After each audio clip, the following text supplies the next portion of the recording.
Ayun, inuli ko kay may malaking manok doon sa danan. Saka napagod siya. Ayan o.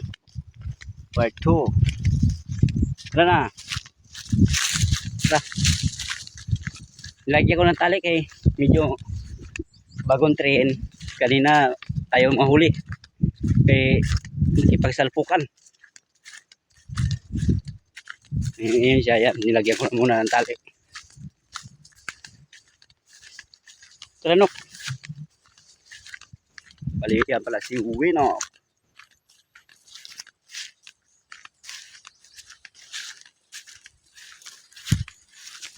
Li.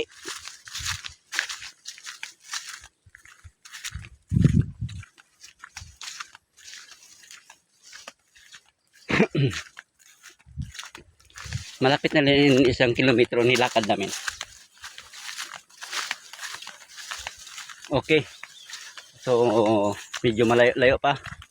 Mamaya na lang ko i-continue ang video. Dahil baka magulat dito sa baka. Maraming baka dito yung nakatali. Mahirap na maghabulan sa ano